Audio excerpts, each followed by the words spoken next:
Margaret Sullivan wiped down the serving counter for the third time that morning, her calloused hands moving with the practiced efficiency of someone who had perfected every motion through years of repetition.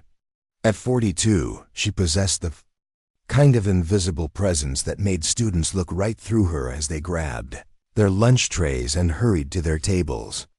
Her graying hair was always pulled back in a simple ponytail, tucked beneath the regulation hairnet that marked her as part of the kitchen staff at Lincoln High School.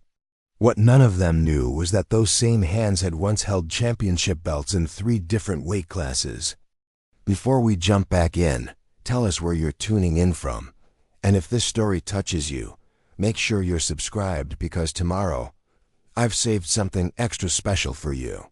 The industrial kitchen of Lincoln High School hummed with the familiar rhythm of lunch preparation as Margaret Sullivan arrived for her morning shift.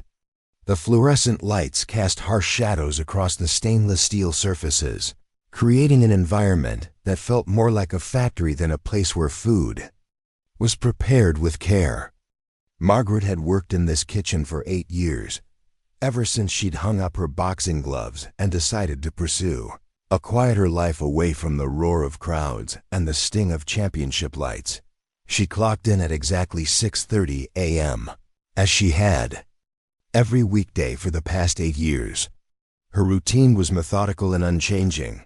Check the delivery logs, inspect the fresh produce, review the daily menu with the head cook, and begin the prep work that would feed nearly 2,000 students and faculty members.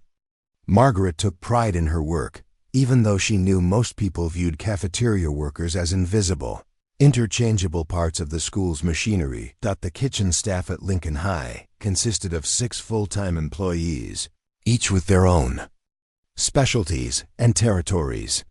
Margaret had carved out her domain around the main serving line, where she could observe the daily parade of teenage personalities while ladling out portions of mashed potatoes and green beans. She'd learned to read the subtle signs that indicated which students were struggling at home, which ones were being bullied, and which ones were the bullies themselves.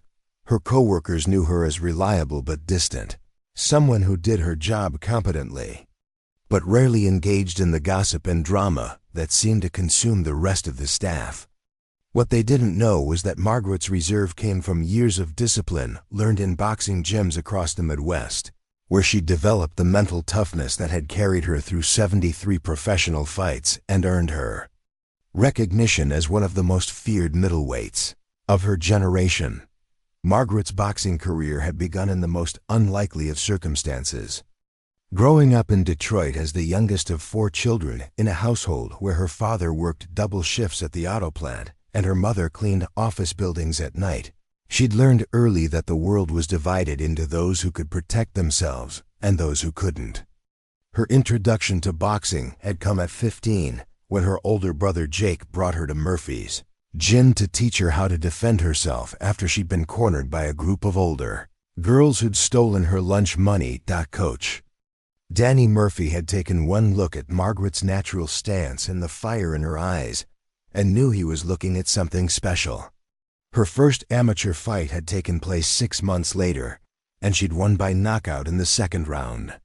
By the time she turned 18, Margaret had compiled an amateur record of 42 wins and 3 losses, with 38 of those victories coming by way of knockout. College scouts had offered her full scholarships, but the lure of professional boxing and the chance to help her family financially had proven too strong to resist. Her professional debut had taken place at the legendary Blue Moon Arena in Chicago, a cramped venue that seated barely 800 people, but had launched the careers of dozens of champions. Margaret's opponent had been a journeywoman fighter with twice her experience and a reputation for ending young prospects' dreams early. The fight had lasted less than 4 minutes, with Margaret's devastating combination of speed and power overwhelming her veteran opponent in ways that surprised even her most optimistic supporters. The next 12 years had been a whirlwind of training camps, championship fights, and the kind of recognition that came with being undefeated in professional competition. Margaret "Thunder" Sullivan had become a household name in boxing circles, known for her devastating left hook and the mental toughness that allowed her to win fights even when she was behind on the scorecards. Her fighting style had been aggressive, but calculated, always looking for the opening that would allow her to end fights quickly and decisively. The transition from championship fighter to cafeteria worker had been as deliberate as every other major decision in Margaret's life. At 34, she'd achieved everything she'd set out to accomplish in boxing: financial security for her family, recognition as one of the best fighters of her era, and the knowledge that she'd never back down from any challenge. But the toll of professional fighting had begun to show in ways that went beyond the physical scars and the accumulated damage from hundreds of sparring sessions. Margaret had watched too many former champions struggle with life after boxing, their identities so completely tied to their athletic achievements that retirement felt like a kind of death. She'd made the conscious choice to walk away while she was still at the top, to find meaning and purpose in work that didn't depend on her ability to hurt other people. The job at Lincoln High had appealed to her because it allowed her to serve others while maintaining the anonymity she craved after years of public attention. The students who passed through her serving line each day had no idea that the quiet woman who portioned out their food had once headlined fights at Madison Square Garden and Caesar's Palace. Margaret preferred it that way, finding satisfaction in the honest work of feeding growing teenagers and the simple rhythm of institutional cooking. She discovered that there was dignity in any work done well, and her perfectionist nature had made her one of the most valued members of the kitchen staff. Her supervisor, Helen Rodriguez, had been the head cook at Lincoln High for 15 years and ran the kitchen with the efficiency of a military operation. Helen was a stout woman in her 50s who demanded excellence from her staff, but also protected them fiercely from the administrators and faculty members, who sometimes forgot that cafeteria workers were human beings deserving of basic respect. Under Helen's leadership, the kitchen had developed a reputation for serving food that was both nutritious and actually edible, a rarity in public school dining.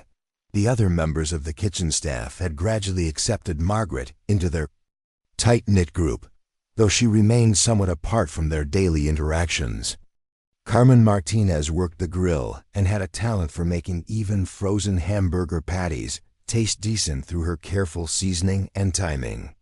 Bobby Chun handled the salad bar and cold prep, approaching his work with an artist's attention to detail that made even institutional lettuce look appetizing. Sarah Washington managed the dishwashing station and somehow maintained an upbeat attitude despite working in clouds of steam and the constant clatter of industrial dish machines. Newest member of their team was Jessica Parker, a recent high school graduate who'd taken the job while saving money for college. Jessica possessed the kind of enthusiasm that reminded Margaret of her own younger self, always eager to learn new skills and contribute to the team's success. Margaret had taken Jessica under her wing, teaching her the subtle techniques that made institutional cooking more efficient and showing her how to read the daily rhythms of student behavior that determined which foods would be popular and which would go untouched. The morning routine at Lincoln High's kitchen began with receiving deliveries from the district's central warehouse, a process that required careful checking of quantities and quality to ensure that the day's meals would meet both nutritional standards and the practical reality of feeding teenagers with limited patience for unfamiliar foods. Margaret had developed an eye for spotting produce that was past its prime and protein that had been stored improperly, skills that had saved the kitchen from serving substandard meals that would have resulted in complaints from students and parents. The prep work that followed delivery inspection was where Margaret's perfectionist nature really showed. Her knife skills, honed through years of precise training in boxing footwork and hand-eye coordination, allowed her to dice vegetables with machine-like consistency and speed. She could break down 50 pounds of potatoes for mashing in the time it took most workers to handle 25, and her uniform cuts ensured even cooking that elevated the quality of every dish that passed through her station. Margaret's relationship with the students who came through her line was complex and carefully maintained. She'd learned to recognize the kids who were struggling financially and would quietly add extra portions to their trays without drawing attention to the gesture. She could spot the signs of an abusive home situation in a student's demeanor and would make mental notes to mention her concerns to the school counselors. Most importantly, she developed an instinct for identifying bullies and their victims, understanding from her own experience how power dynamics played out in school environments. The bullying situation at Lincoln High had been escalating over the past 2 years, despite the administration's official policies and periodic assemblies about respect and inclusion. Margaret had watched certain students systematically target their classmates with the kind of calculated cruelty that she recognized from her own teenage years in Detroit. The difference was that these modern bullies had sophisticated understanding of how to avoid consequences while maximizing psychological damage to their victims. The ringleader of the most problematic group was Tyler Morrison, a 17-year-old senior whose family's wealth and influence had insulated him from meaningful consequences throughout his academic career. Tyler possessed the kind of charismatic cruelty that attracted followers and intimidated potential challengers, using his position as captain of the wrestling team to legitimize his aggressive behavior towards students he considered beneath his notice. His targeting of cafeteria staff had begun as seemingly harmless jokes but had gradually escalated into something more sinister. Tyler's primary accomplices were Brandon Lewis and Kyle Stevens, both wrestlers who competed for his approval and validation by participating in increasingly elaborate harassment campaigns. Brandon was the muscle of the operation, using his size and athletic reputation to intimidate anyone who might consider challenging their group's behavior. Kyle provided the psychological insight, studying their targets' weaknesses and devising harassment strategies that were designed to maximize humiliation while minimizing the risk of formal complaints. The pattern of their harassment had become predictable to Margaret, who'd observed their tactics during hundreds of lunch periods over the past semester. They would select targets who seemed vulnerable or unlikely to fight back, then systematically work to isolate them from potential support systems while escalating their abuse until the victim either submitted completely or left the school. The administration's response had been consistently inadequate, treating each incident as isolated rather than recognizing the systematic campaign that was making Lincoln High an unsafe environment for many students. Margaret's own encounters with Tyler's group had begun subtly, with comments about the cafeteria food that seemed like normal teenage complaints but carried undertones of personal disrespect that she recognized as testing behavior. Tyler would make loud remarks about the quality of the meals while standing directly in front of her station, ensuring that other students heard his critiques of her work. His comments were always technically within the bounds of acceptable student behavior, but the intent was clearly to establish dominance and gauge her reaction to provocation. Preparing and narrating this story took us a lot of time, so if you are enjoying it, subscribe to our channel. It means a lot to us. Now back to the story. The escalation had been gradual but unmistakable, with Tyler and his friends beginning to make more personal remarks about Margaret's appearance and competence. They would comment on her age, suggest that she was too slow or incompetent for her job, and make jokes about cafeteria workers being too stupid for real employment. These attacks were always delivered with smiles and laughter, maintaining the pretense that they were harmless teenage humor rather than deliberate attempts to dehumanize and humiliate a hardworking adult. Margaret's response to this harassment had been influenced by the same philosophy that had guided her boxing career: avoid unnecessary conflicts while remaining prepared for situations where conflict became unavoidable. She understood that reacting to Tyler's provocations would only encourage escalation and potentially jeopardize her employment. So she maintained her professional demeanor while mentally cataloging each incident and assessing the threat level. Represented by each member of the group, the other kitchen staff had noticed the increasing tension between Margaret and Tyler's group, but their response had been complicated by their own vulnerability to retaliation and their understanding that challenging students from wealthy families could result in serious professional consequences. Helen Rodriguez had attempted to address the situation through official channels, documenting incidents and requesting administrative intervention, but her complaints had been dismissed as personality conflicts that didn't warrant serious attention. Transformation in Margaret's daily work environment had been subtle but significant, with lunch periods becoming exercises in stress management rather than the satisfying routine they had once been. She found herself hyper-aware of Tyler's presence in the cafeteria, monitoring his movements and interactions while trying to maintain her focus on serving students efficiently and courteously.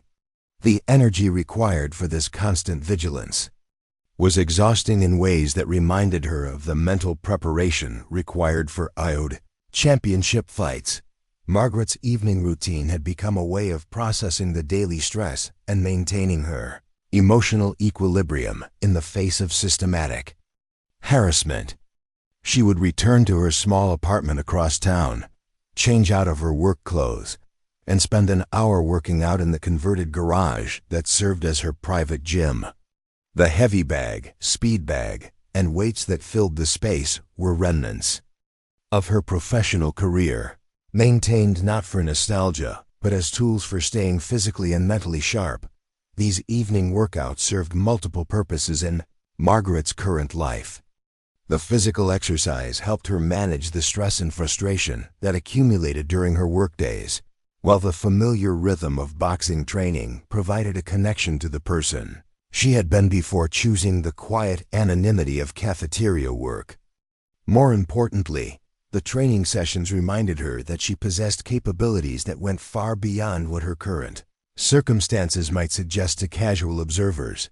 The apartment itself reflected Margaret's deliberately simple lifestyle, furnished with functional pieces that served their purpose without calling attention to themselves. The only hint of her former career was a single photograph on the kitchen counter showing her holding the championship belt she'd won in her final professional fight. The image served as a reminder of what she'd accomplished and what she'd chosen to leave behind, representing both pride in her achievements and satisfaction with her decision to pursue a different kind of purpose. Margaret's financial situation was comfortable but not extravagant, the result of careful management of her boxing earnings combined with her current steady income. She'd invested her fight purses wisely during her career, allowing her to choose work based on personal satisfaction rather than financial desperation. The cafeteria job paid enough to cover her modest expenses while providing the health insurance and stability that had become more important to her than the excitement and recognition of professional athletics. The decision to keep her boxing background secret from her coworkers and the school community had been deliberate and absolute. Margaret understood that revealing her former career would fundamentally change how people interacted with her, creating expectations and assumptions that would interfere with the quiet life she'd chosen to build. She preferred to be valued for her current contributions rather than her past achievements, and she'd learned that most people struggled to reconcile the image of a championship fighter with their preconceptions about cafeteria workers. This commitment to anonymity had been tested repeatedly over the years, particularly when conversations in the break room turned to sports or when local news covered boxing events that featured fighters she had once competed against. Margaret had developed the ability to participate in these discussions without revealing her expertise, asking naive questions and making obvious observations that reinforced others' assumptions about her knowledge and background. The psychological benefits of this anonymity had proven to be one of the unexpected rewards of Margaret's career transition. After years of being recognized everywhere she went, of having strangers approach her with opinions about her fights and career choices, The freedom to move through the world without attracting attention had been liberating in ways she hadn't anticipated. She could focus entirely on her work and her relationships without the burden of representing anything beyond herself. As Tyler Morrison's harassment campaign continued to escalate, Margaret found herself drawing on the mental disciplines that had sustained her through the most challenging periods of her boxing career. She understood that bullies, like aggressive opponents in the ring, were testing for weaknesses and would continue to increase pressure until they either achieved dominance or encountered resistance that convinced them to find easier targets.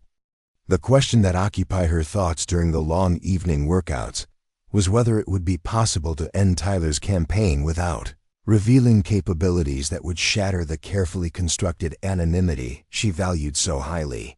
The harassment escalated on a cold February morning when Tyler Morrison decided that subtle intimidation was no longer sufficient to satisfy his need for dominance. Margaret was arranging the morning fruit display when Tyler and his crew positioned themselves near the serving counter, deliberately blocking the path other students needed to access their breakfast.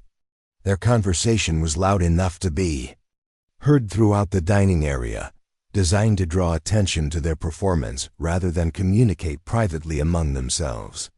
"I heard they're thinking about replacing some of the kitchen staff," Tyler announced, his voice carrying the false authority that came from a lifetime of having his opinions treated as facts. "Apparently some of the workers are getting too old and slow to keep up with the job requirements. Management wants people who can actually move fast enough to serve students efficiently." Brandon Lewis picked up the thread immediately, understanding his role in the performance. "Yeah, I noticed that too. Some of these cafeteria ladies look like they should have retired years ago. It's probably unsafe having people that old working around hot equipment and sharp knives. Someone could get seriously hurt." Kyle Stevens added his contribution with the psychological precision that made him particularly dangerous. "It's actually kind of sad when you think about it. These people probably don't have any other skills, so they're stuck doing jobs that teenagers could handle better. But I guess when you never had any real education or opportunities, you take whatever work you can get." Margaret continued arranging oranges and apples with steady hands, her expression unchanged despite the inflammatory nature of their comments. She understood that responding would give them the reaction they craved and escalate the situation beyond her ability to control.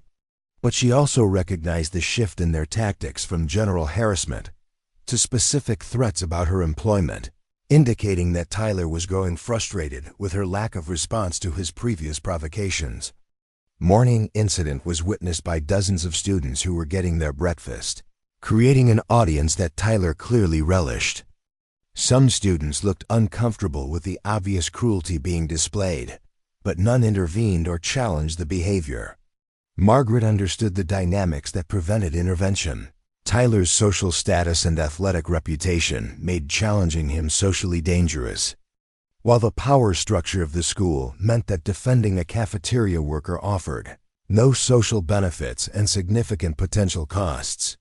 Helen Rodriguez had observed the incident from the kitchen entrance, her face showing the combination of anger and helplessness that characterized her response to most harassment of her staff. As head cook, Helen had some authority within the kitchen itself, but her power to protect her workers from student harassment was limited by administrative policies that prioritized avoiding conflicts with influential families over supporting vulnerable employees. "That doesn't make it right," Helen insisted, though her tone suggested she knew Margaret's assessment was accurate. "Everyone deserves to work in an environment where they're treated with basic respect.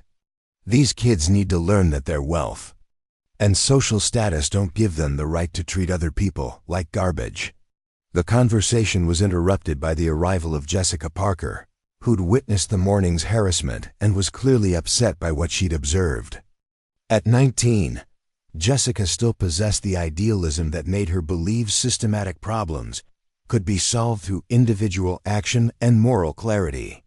Her reaction to Tyler's behavior was unfiltered outrage, rather than the resigned acceptance that characterized the more experienced staff members. "That was absolutely disgusting," Jessica said, her voice shaking with anger. "How can they talk to you like that and just walk away like nothing happened?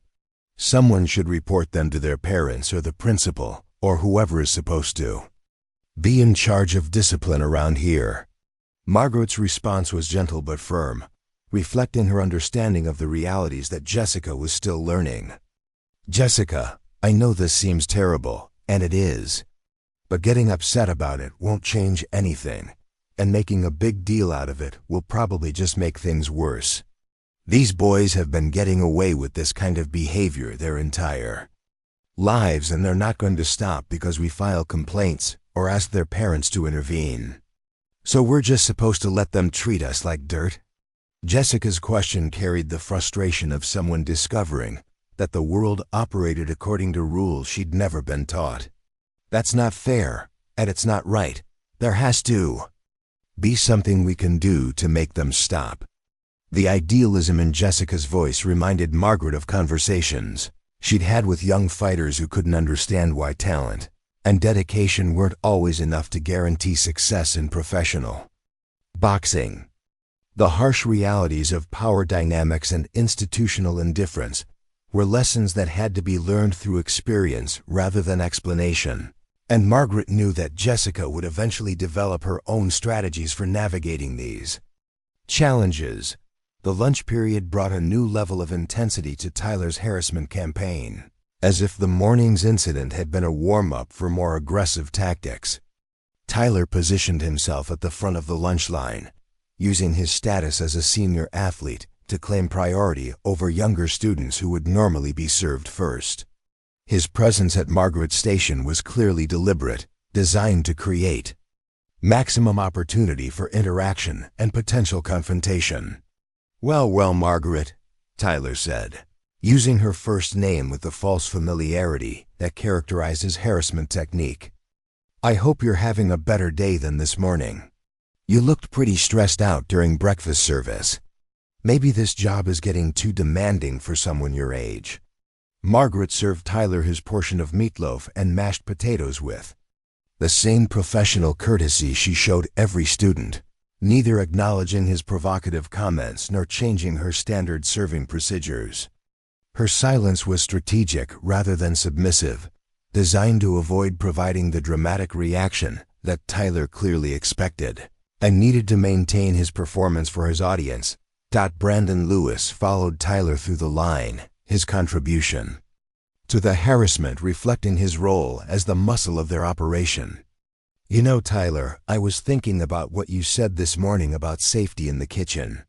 It really is concerning when you have older workers handling dangerous equipment.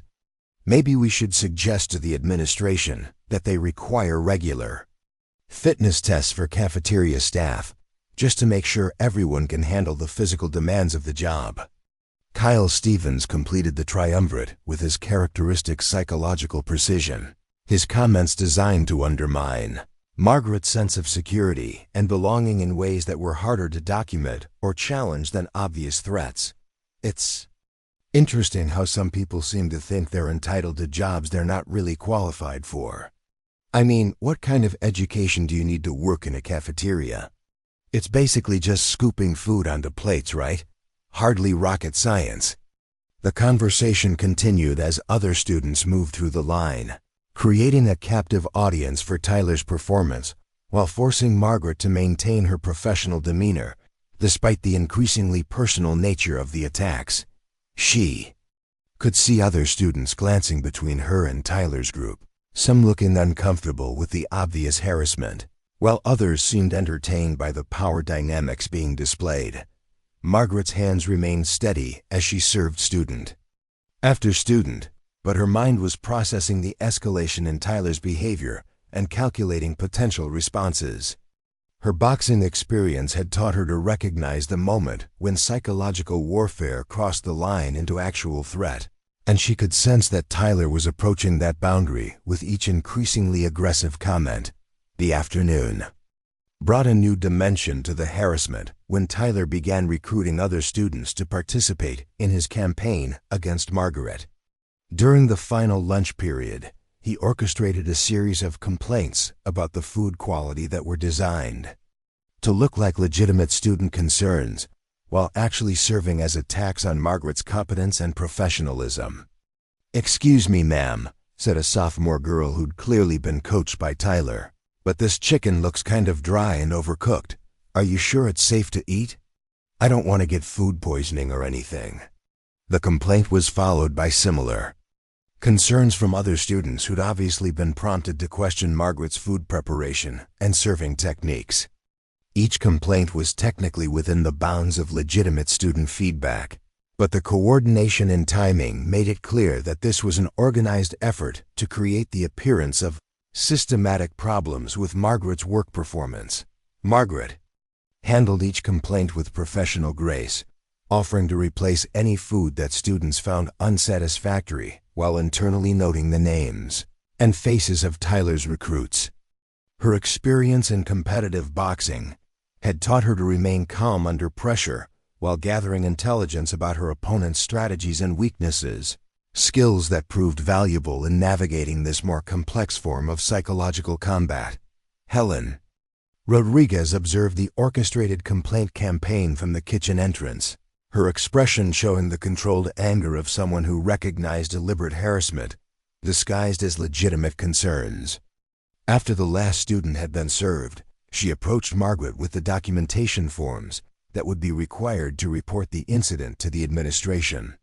"This has gone too far," Helen said, her voice carrying the authority that came from 15 years of managing difficult situations in institutional food service.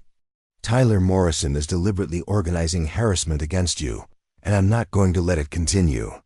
I'm filing a formal complaint today, and I'm requesting a meeting with the principal to discuss disciplinary action." Margaret's response reflected her understanding of the institutional dynamics that would likely prevent meaningful consequences for Tyler's behavior. "Helen, I appreciate your support, but we both know how these things usually end. Tyler's family has too much influence, and the administration would rather transfer me to another school than deal with the political complications of disciplining him." "Maybe," Helen acknowledged, "but that doesn't mean we shouldn't try. And besides, if we document everything properly, we'll have evidence if this situation escalates further. Sometimes you have to build a paper trail before you can get real action from the bureaucracy." The conversation was interrupted by the arrival of Principal Robert Anderson, whose unexpected appearance in the kitchen suggested that news of the harassment campaign had already reached the administrative level. Anderson was a thin, nervous man in his 50s who'd built his career on avoiding controversial decisions and maintaining the kind of superficial harmony that looked good in district reports while ignoring underlying problems. "Helen, I understand there have been some concerns about student interactions with cafeteria staff," Anderson said, his carefully neutral tone suggesting he'd already decided how he wanted to handle the situation. "I'd like to discuss this matter privately, if you don't mind. Perhaps we could step into my office for a few minutes." Margaret continued cleaning her station while listening to the conversation, understanding that decisions about her employment and workplace safety were being made without her input or participation. The marginalization was familiar from her boxing career, where promoters and managers often made decisions that affected fighters' lives while treating them as valuable property rather than human beings with agency and opinions. The meeting between Helen and Principal Anderson lasted 45 minutes, during which Margaret and the rest of the kitchen staff continued their afternoon cleaning and prep work for the next day's meals. When Helen returned, her expression made it clear that the conversation had not produced the results she'd hoped for. "Anderson wants to handle this through informal channels," Helen reported, her tone making it clear what she thought of that approach.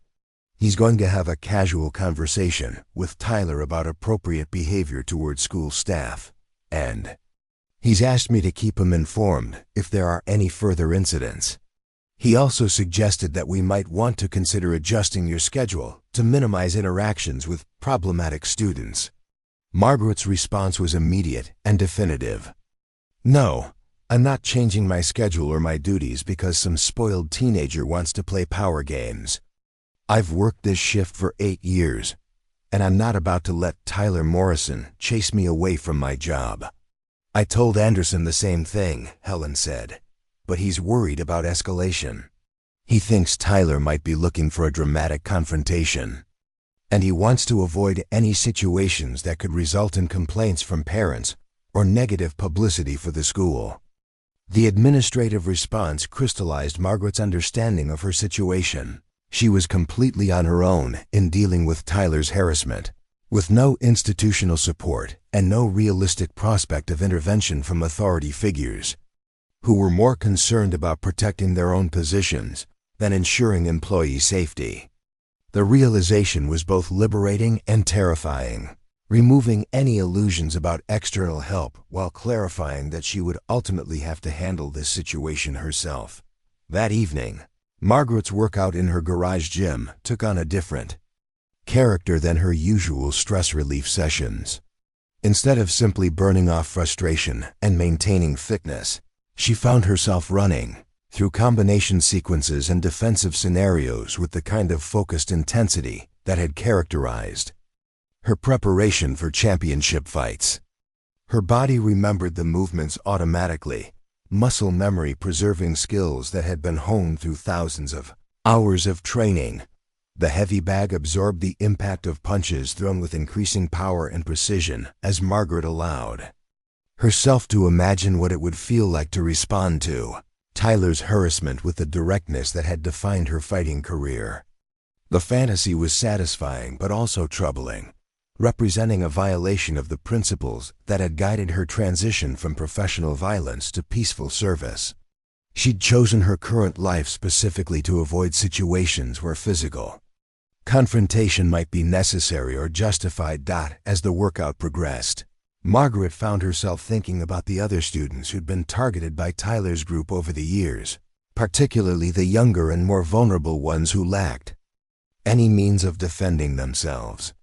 Her own situation was frustrating and demeaning, but she possessed resources and life experience that most of Tyler's victims couldn't access. The thought of him continuing his harassment campaign against defenseless targets after driving her away from her job added a moral dimension to her anger that made the situation feel less like a personal conflict and more like a test of her fundamental values. The evening news featured a story about workplace harassment that seemed to speak directly to Margaret's situation, though the setting was a corporate office rather than a school cafeteria. The reporter interviewed experts who discussed the psychological impact of systematic harassment and the institutional failures that allowed such behavior to continue unchecked. Margaret found herself nodding along with observations about power dynamics and the responsibility of bystanders to intervene when they witnessed abuse.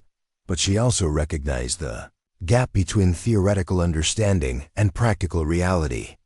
The experts on television could discuss harassment in abstract terms without facing the immediate consequences of challenging powerful individuals who were protected by social and institutional structures.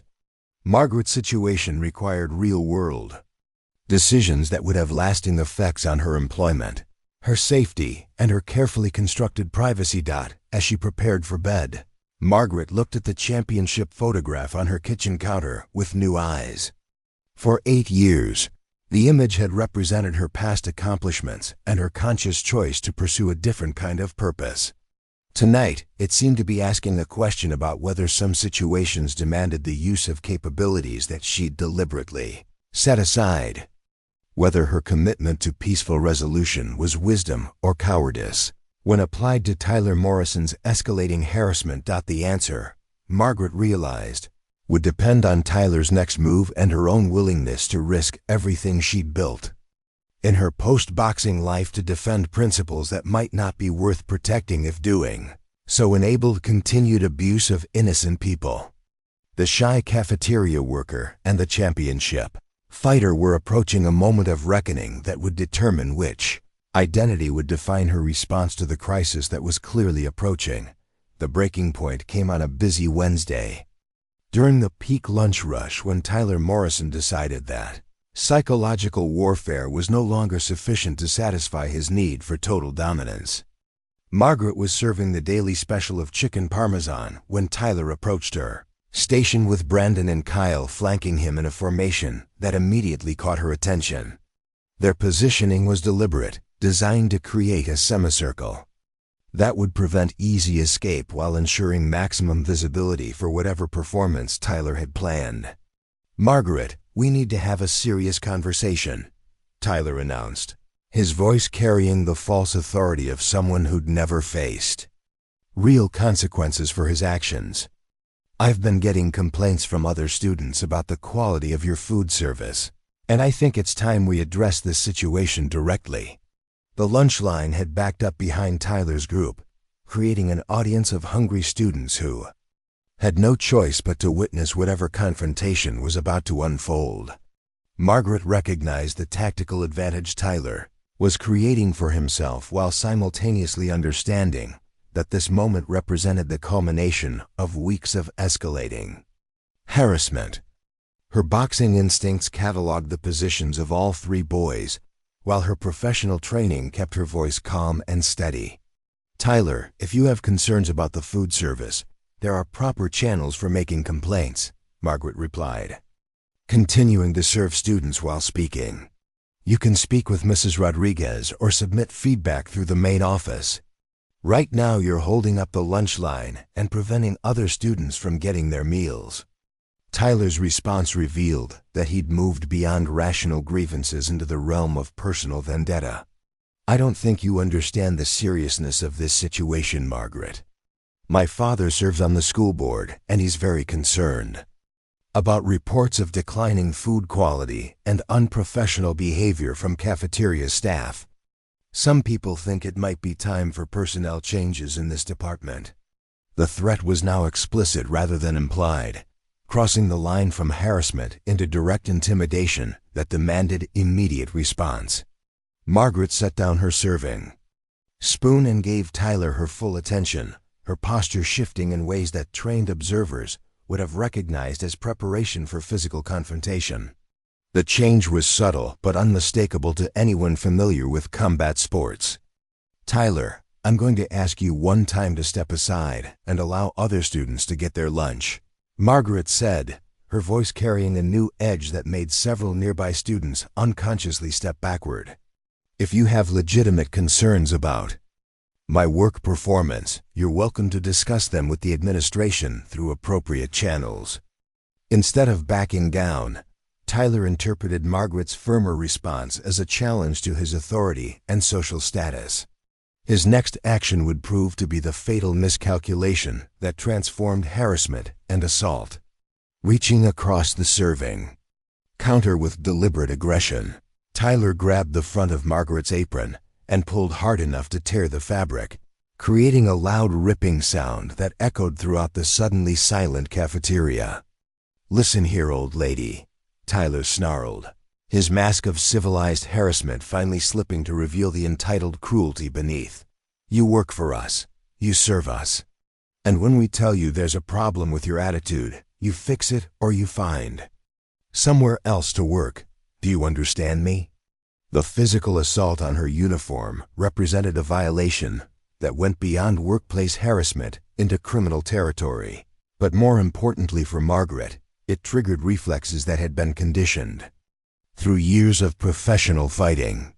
The moment Tyler's hands made contact with her clothing, her body responded with the lightning-fast precision that had made her a champion.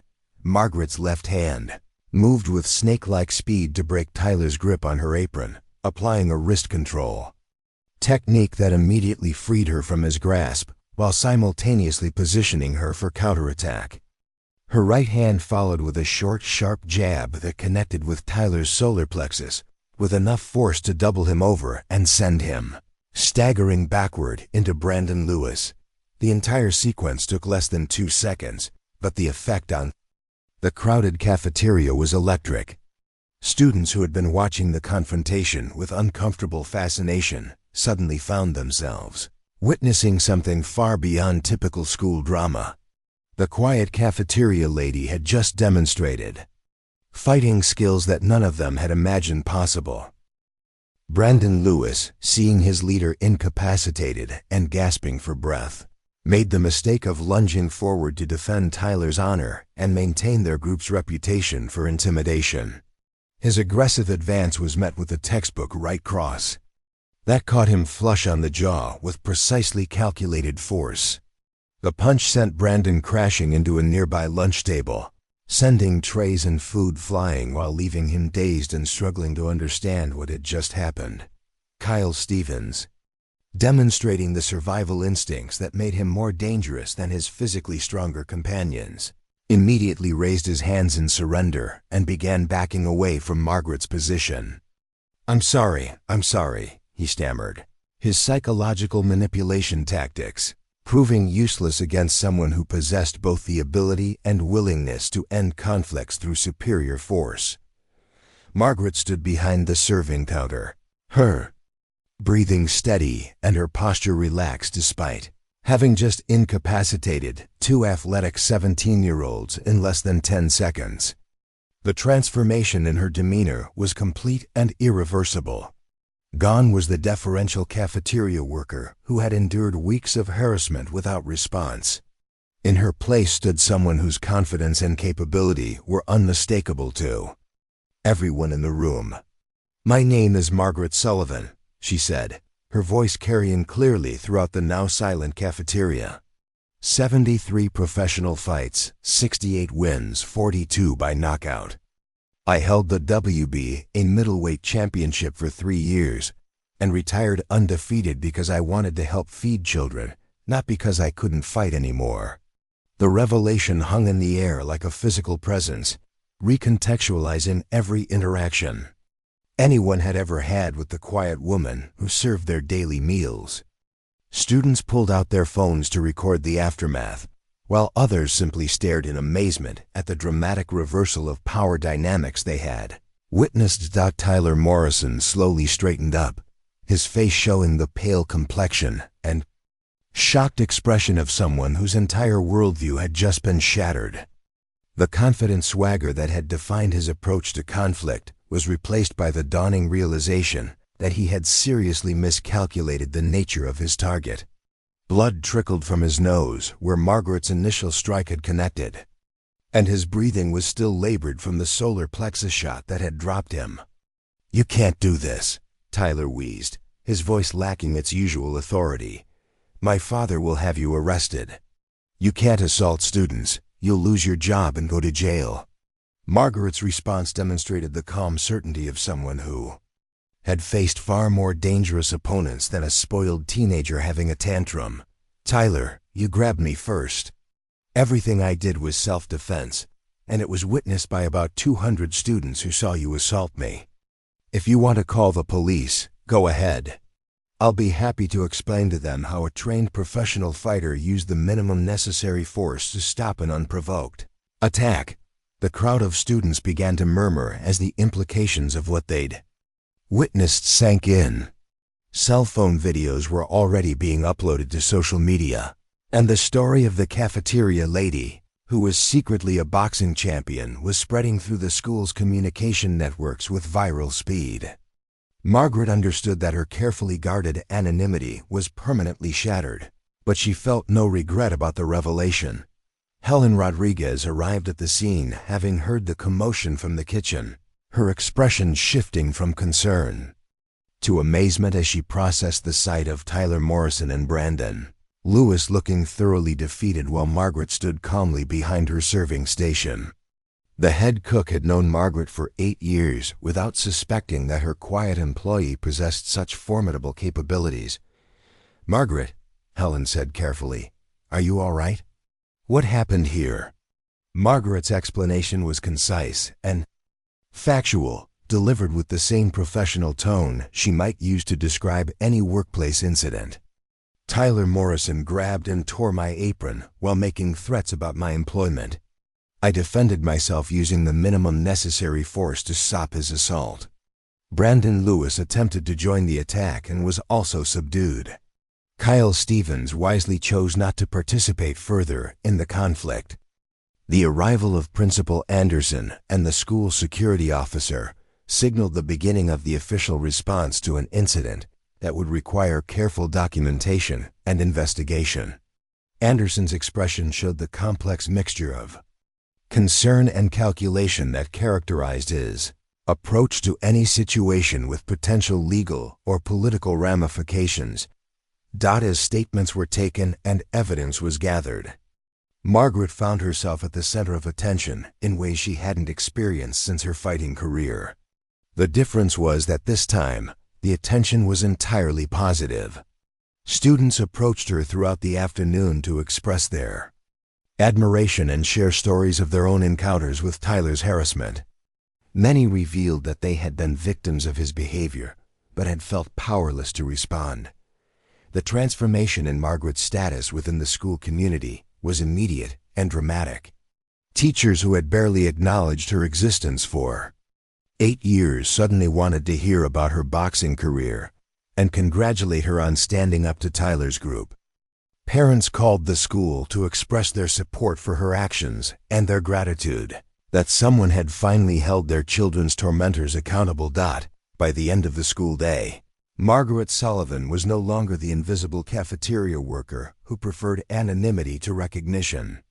She had become a symbol of the strength that could emerge when quiet people finally decided they would no longer accept being victimized by those who mistook kindness for weakness.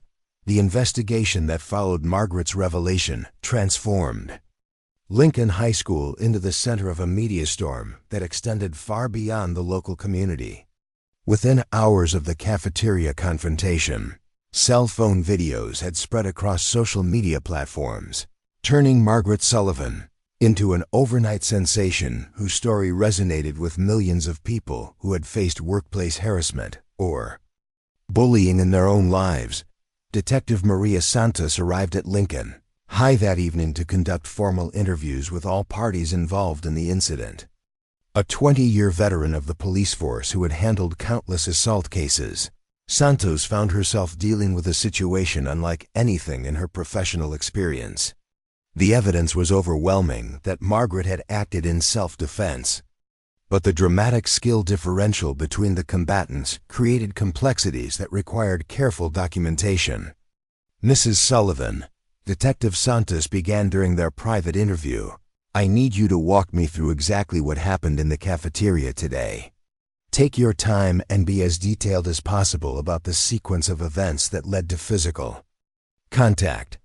Margaret's account was precise and methodical, delivered with the same attention to detail that had characterized her approach to studying opponents during her boxing career.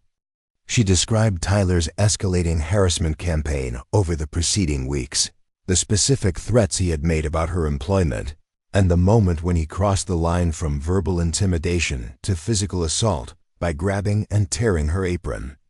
When he grabbed my clothing, it triggered defensive reflexes that I developed during my professional fighting career, Margaret explained. I used the minimum force necessary to neutralize the threat he posed. My first strike was designed to break his grip and incapacitate him temporarily. When his friend attempted to join the attack, I defended myself against that threat as well. Detective Santos nodded as she took notes, understanding that she was dealing with someone whose actions had been controlled and measured, despite the dramatic appearance of the confrontation. Mrs. Sullivan, I need to ask about your boxing background. How long did you compete professionally, and what level of training do you maintain currently? The question opened a conversation that lasted nearly an hour, during which Margaret provided details about her fighting career that would later be verified through boxing commission records and sports journalism archives. Detective Santos found herself fascinated by the story of a woman who had achieved the highest levels of athletic success, only to walk away for a career in public service that utilized none of her celebrated abilities. I retired from boxing because I wanted to contribute to my community in ways that didn't involve violence, Margaret said. For 8 years, I've served meals to students and took pride in work that helped nourish growing minds and bodies. I never wanted to use my fighting skills again, but Tyler Morrison made that choice for me when he decided to assault me. The legal consequences for Tyler Morrison and Brandon Lewis were swift and appropriate to their actions. Both boys were charged with assault, creating criminal records that would affect their college applications and athletic eligibility. Tyler's wrestling scholarship to State University was immediately revoked when the coaching staff learned about his conviction, ending dreams of collegiate athletic success that had defined his identity since middle school. The Morrison family's response to their son's legal troubles revealed the entitled mindset that had enabled Tyler's behavior throughout his academic career. Richard Morrison, Tyler's father and a prominent member of the school board, initially attempted to use his influence to minimize the consequences for his son's actions. His threats to pursue legal action against Margaret and the school district backfired spectacularly when security footage and witness testimony made Tyler's guilt undeniable. "My son made a mistake," Richard Morrison told reporters who had gathered outside the family's mansion. But the response was completely disproportionate. A trained professional fighter assaulting a teenager is criminal behavior, regardless of who started the confrontation. The community's response to Morrison's characterization of events was overwhelmingly negative. Parents who had watched their own children suffer under Tyler's harassment campaign felt no sympathy for his current predicament. Local news interviews with former victims revealed a pattern of behavior that stretched back to elementary school, painting a picture of systematic bullying that had been enabled by his family's wealth and influence. Margaret's decision to remain at Lincoln High School rather than seeking employment elsewhere sent a powerful message about the importance of standing your ground when fighting for what was right. The school board's unanimous vote to support her continued employment demonstrated that community values had shifted decisively against the kind of intimidation that Tyler's family had used to silence critics in the past. The transformation in school culture was immediate and profound. Students who had previously felt powerless against bullying behavior found their voices, reporting incidents that might have been ignored or minimized in the past. Teachers and staff members began speaking up about inappropriate treatment they had endured from entitled students and their families, creating accountability that had been absent for years. Emma Chen, a sophomore who had been one of Tyler's frequent targets, approached Margaret during lunch service the week after the confrontation. "Mrs. Sullivan, I just wanted to thank you for what you did. Tyler and his friends made my life miserable for 2 years, and no one ever stood up to them before. Seeing you defend yourself made me realize that I don't have to accept being treated badly by people who think they're better than me." Similar conversations occurred throughout Margaret's workday as students shared their own experiences with bullying and expressed gratitude for her example of courage under pressure. Many revealed that Tyler's harassment had extended far beyond the cafeteria, affecting students throughout the school who had felt unable to report his behavior due to his family's influence and the administration's previous inaction. The media attention surrounding Margaret's story brought interview requests from news programs and documentary filmmakers who wanted to explore themes of workplace harassment, hidden strength, and the courage required to stand up to systematic abuse. Margaret accepted selected opportunities to share her message, always emphasizing the importance of creating environments where such confrontations were unnecessary rather than celebrating the violence that had resolved her particular situation. Her appearance on a national morning show drew over 3 million viewers who tuned in to hear from the cafeteria worker, whose boxing skills had made her an unlikely hero. Margaret used the platform to discuss the broader issues of workplace harassment and the institutional failures that allowed such behavior to flourish unchecked in schools and workplaces across the country. "I didn't want to fight Tyler Morrison," Margaret told the show's host. "I spent 8 years trying to avoid any situation where I might need to use my boxing skills.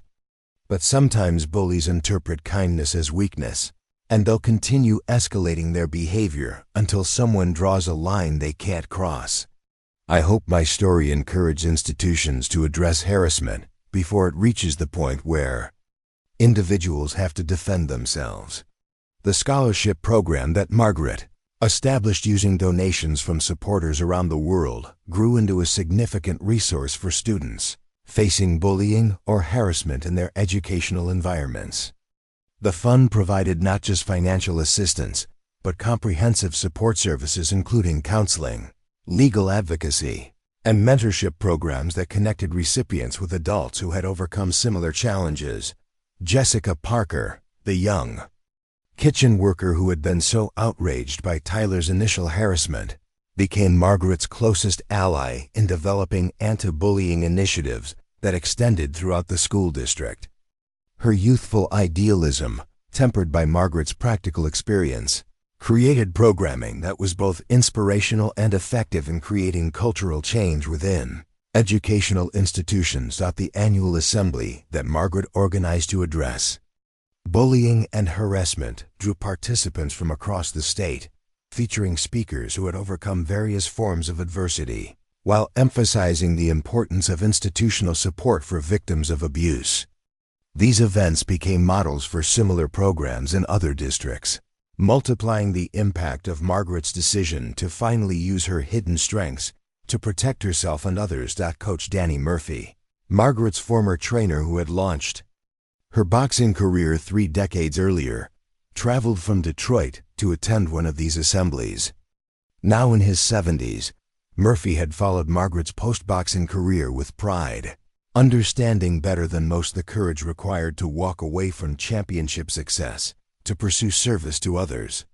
Margaret was always special, Murphy told the assembled students and faculty, not just because she could fight, but because she understood that real strength comes from knowing when to fight and when to walk away. She spent 30 years learning how to hurt people, then 8 years learning how to help them. What happened in your cafeteria wasn't about boxing. It was about someone who refused to let bullies win. The relationship between Margaret and Helen Rodriguez evolved into a professional partnership that extended beyond the kitchen to encompass school-wide initiatives around workplace respect and employee protection. Helen's administrative experience combined with Margaret's unique perspective on conflict resolution created policies that served as models for other districts dealing with similar challenges. Tyler Morrison's transformation following his conviction was less dramatic than his supporters had hoped, but more genuine than his critics had expected. The community service required as part of his sentence included working at a homeless shelter where he encountered people whose struggles made his own privileged problems seem trivial by comparison. His mandated counseling sessions helped him begin to understand the psychological patterns that had led to his abusive behavior. Whether Tyler's apparent growth represented lasting change or strategic positioning for the future remained unclear. But his public apology to Margaret and his victims demonstrated at least superficial recognition of the harm he had caused. His exclusion from Lincoln High's graduation ceremony sent a clear message to other students about the consequences of harassment and assault. Brandon Lewis's recovery from his encounter with Margaret's right cross was complicated by the lasting damage to his reputation and self-image. The wrestling teammate who had seemed invincible to younger students was revealed to be vulnerable to anyone with superior fighting skills and the willingness to use them. His participation in Tyler's harassment campaign had been motivated by a desire for acceptance that ultimately cost him his athletic scholarships and social status. Kyle Stevens, the psychological manipulator who had surrendered immediately when confronted with physical force, found his subtle cruelties exposed and condemned by a community that had learned to recognize the signs of systematic harassment. His intellectual approach to bullying had made him particularly dangerous to vulnerable students, but it also made him a coward when faced with someone who couldn't be intimidated or manipulated. Margaret's garage gym became a gathering place. for women throughout the community who wanted to learn self-defense, while discussing the broader issues of personal empowerment and workplace safety. These informal training sessions evolved into structured classes that emphasize situational awareness, de-escalation techniques, and the psychological aspects of personal protection alongside basic physical skills. The women who participated in these sessions ranged from teenagers dealing with school bullies to professional women facing harassment in corporate environments. Margaret's approach emphasized that physical techniques were tools of last resort, but that possessing such skills could provide the confidence necessary to stand up to intimidation before it escalated to the point where force became necessary. 5 years after the cafeteria confrontation that changed her life, Margaret Sullivan stood before a congressional subcommittee investigating workplace harassment in educational institutions. Her testimony about the systematic failures that had enabled Tyler Morrison's behavior contributed to federal legislation requiring comprehensive anti-bullying programs in schools receiving federal funding. The quiet cafeteria worker who had once hidden her championship background had become a nationally recognized advocate for institutional change and personal empowerment. Speaking to lawmakers who possessed the power to create systemic solutions, Margaret emphasized that her story represented both individual courage and collective failure. "I was fortunate to possess the skills necessary to defend myself when institutional protections failed," Margaret told the subcommittee. But most victims of workplace harassment don't have championship boxing backgrounds. They depend on their employers and supervisors to create safe working environments. When those protections fail, we force ordinary people to become heroes just to survive their jobs. The legislation that resulted from these hearings created mandatory reporting requirements, standardized investigation procedures, and whistleblower protections that made it easier for victims to seek help before harassment escalated to the point where individual action became necessary. Margaret's story had become a catalyst for changes that would protect millions of workers who lacked her unique capabilities.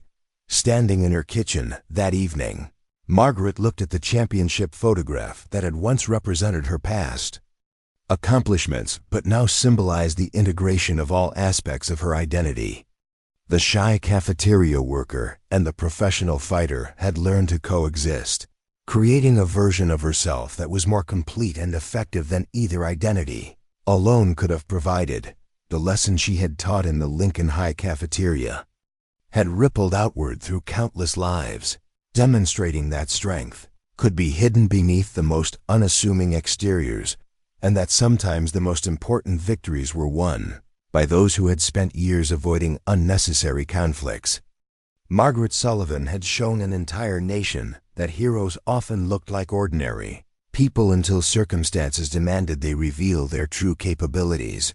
Her story continued to inspire others to examine their own hidden strengths and consider how those capabilities could be used to protect themselves and others while building communities based on mutual respect rather than dominance and submission.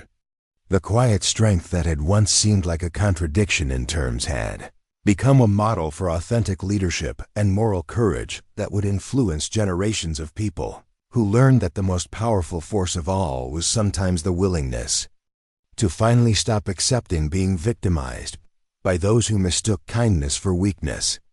Up next, you've got 2 more standout stories right on your screen. If this one hits the mark, you won't want to pass these up. Just click and check them out.